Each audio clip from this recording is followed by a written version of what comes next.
देखिए, सवाल कई हैं और आज सबको है कि जल्द से जल्द तमाम मजदूर बाहर आ जाएं और इसीलिए भी कार्य लगातार जारी है और हर तस्वीर आप तक हम पहुंचाते रहेंगे। ग्वालियर से इस बीच एक बड़ी खबर आ रही है। युवा कारोबारी ने खुदकुशी कर ली है। युवा कारोबारी ने जहर खाकर जान दे दी है। 27 साल के अभिषेक जैन ने जहर खाकर आत्महत्या की है। मुरार थाना क्षेत्र के सदर बाजार की पूरी घटना सट्टे में बड़ी रकम हारने के चलते खुदकुशी की आशंका जताई जा रही है।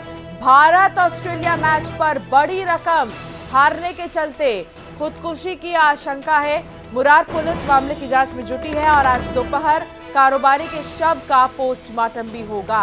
जिस तरीके से इंडिया और ऑस्ट्रेलिया का मैच हमने देखा बीते दिन, यहाँ पर आस लगाए इंडियन जो क्रिकेट लवर्स हैं खासतौर पर लगाए रखे थे, लेकिन क्योंकि कुछ चुनौतियां होती हैं फील्ड पर जिनको समझना बहुत जरूरी है और इस बीच कई जगहों पर हमने देखा कि लोगों ने सट्टेबाजी में और फिर बैटिंग की थी क्रिकेट को लेकर।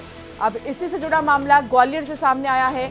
आशंका यही जताई जा रही है कि सट्टे में बड़ी रकम हारने की वजह से खुदकुशी की है। महज 27 साल का यह अभिषेक जैन, जो कि बड़ा कारोबारी है और बड़ी रकम हारने की आशंका की वजह से ही कहा जा रहा है कि इसने आत्महत्या की होगी।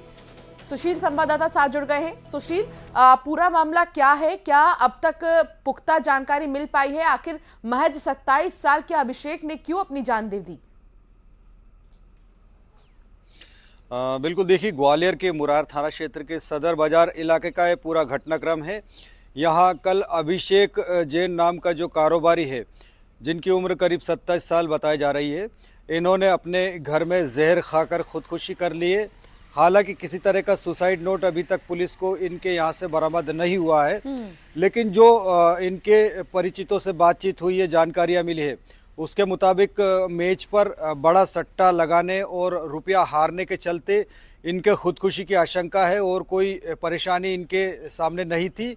यही वजह है कि पुलिस अब आज इनके शव का पीएम कराएगी और पीएम कराने के साथ ही परिवार और अन्य लोगों के बयान दर्ज कर इस गुत्थी को सुलझाने की कोशिश करेगी। साथ ही अभिषेक का जो मोबाइल है, उस मोबाइल के आधार पर भी, चैट के आधार पर भी इस मामले की जांच की जाएगी। लेकिन प्रारंभिक तौर पर जो सूत्र बता रहे हैं, पुलिस के जो ऑफ द रिकॉर्ड सूत्र बता रहे हैं, उनका यही कहना है कि 25 से 30 लाख रुपए की रकम सट्टे में हारने के चलते इस बात की आशंका है कि इन्होंने खुदकुशी की है। अब जांच के बाद और भी तस्वीर इस मामले में साफ हो पाएगी। बहुत शुक्रिया जानकारी साझा करने के लिए सुशील। फिलहाल पूरे मामले में जांच क्योंकि हो रही है तो और भी बहुत सारी बातें सामने आएंगी, इसके लिए थोड़ा इंतजार करना होगा। ग्वालियर से ही एक और बड़ी खबर आ रही है। अपहरण कांड में बड़ा खुलासा हो गया है। छात्रा को गुना से बरामद किया गया है। रोहित कुशवाहा नाम का युवक गिरफ्तार कर लिया गया है। छात्रा का परिचित है रोहित। कुछ दिन पहले परिजनों ने एफआईआर दर्ज कराई थी। वारदात के पीछे प्रेम प्रसंग की संभावना भी है।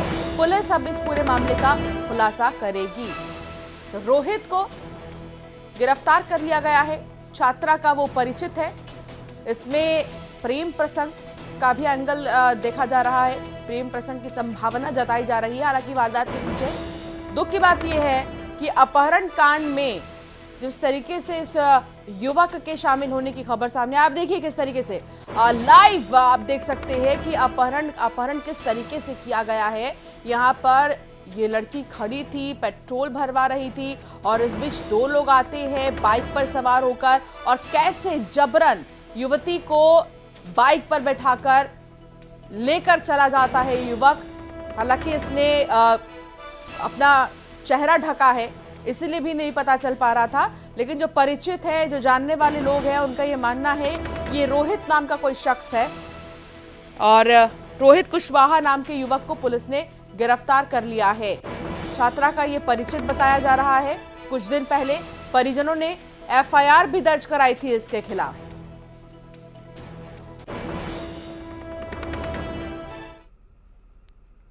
और अब बात करेंगे बिलासपुर के हिट एंड रन मामले की, जहां एनएसयूआई के प्रदेश सचिव की दबंगई सामने आई है। युवा कांग्रेस महासचिव के ऊपर गाड़ी चढ़ा दी। जिला महासचिव सहित 2 को गंभीर चोट लगी है। घटना का सीसीटीवी फुटेज सामने आ चुका है। पुलिस ने एनएसयूआई के प्रदेश सचिव पर मामला दर्ज कर लिया। दरअसल एनएसयूआई के प्रदेश सचिव ने अपनी दबंगई गुंडागर्दी दिखाते हुए कार में सवार होकर जानलेवा हमला कर जान से मारने के उद्देश्य से घटना को अंजाम दिया और इस घटना में 2 लोग घायल हुए, जबकि उस वक्त और भी लोग वहां पर मौजूद थे जो बाल बाल बच गए। आपको ये 2 तस्वीर दिखा रही है, आप इसके जरिए समझिए कि गुंडागर्दी दबंगई चरम पर है और इसका सीसीटीवी फुटेज भी सामने आ चुका है, जिसमें आप देखेंगे बिलासपुर में एनएसयूआई प्रदेश सचिव ने किस तरीके से स्कूटी पर सवार जिला महासचिव पर एक तरह से हमला कर दिया है और ये तरीका इस तरीके से था कि टक्कर मारी पहले, उसके बाद रुकना भी नहीं सही समझा और वहां से भाग निकला एनएसयूआई सचिव की अगर हम बात करें तो।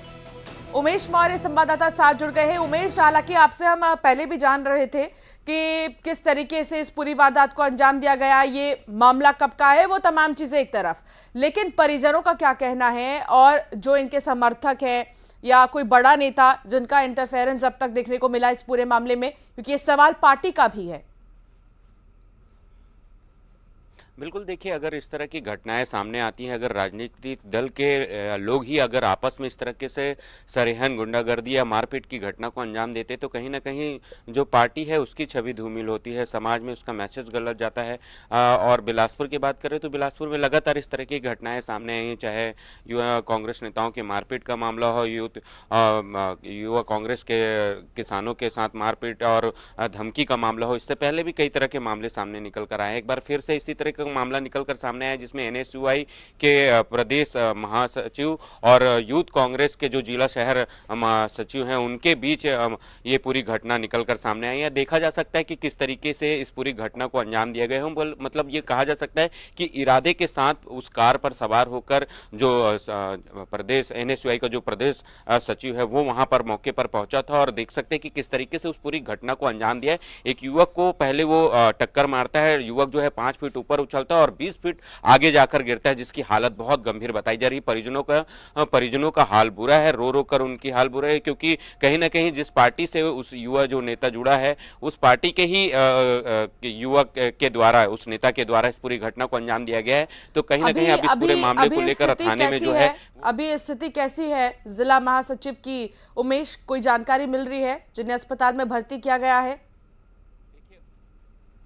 देखिए, पहले तो उसे सिम्स अस्पताल में लेकर एडमिट कराया गया था, लेकिन उसकी हालत जब गंभीर देखी गई तो उसे तत्काल अपोलो अस्पताल में एडमिट कराया गया है। उसके साथ ही जो उसका अन्य साथी है उसके पैर में गंभीर चोट आई है, तो हालत तो अभी गंभीर बनी हुई है। अभी डॉक्टर कुछ भी कहने से मना कर रहे हैं कि उसकी हालत में कब तक सुधार आएगा, लेकिन कहीं ना कहीं एक बड़ी घटना निकल कर सामने आई है। ऐसे में जो प्रदेश के कांग्रेस कमेटी के जो तमाम बड़े जो नेता हैं उनको इस पूरे मामले पर संज्ञान लेना होगा, नहीं तो इस तरह की घटनाएं अगर लगातार सामने आएगी तो कांग्रेस इस तरह की घटनाओं को बढ़ावा नहीं दिया जाना है बल्कि इसमें कार्रवाई होनी है। उमेश, बहुत शुक्रिया जानकारी साझा करने के लिए। और भिंड से इस वक्त की सबसे बड़ी खबर आपको बता देते हैं, अटेर विधानसभा क्षेत्र में दोबारा मतदान जारी है। किशुपुरा में पुनर्मतदान सुबह 7 बजे से शाम 6 बजे तक मतदान होगा। बीजेपी उम्मीदवार ने इसकी मांग की थी। मंत्री अरविंद सिंह भदौरिया ने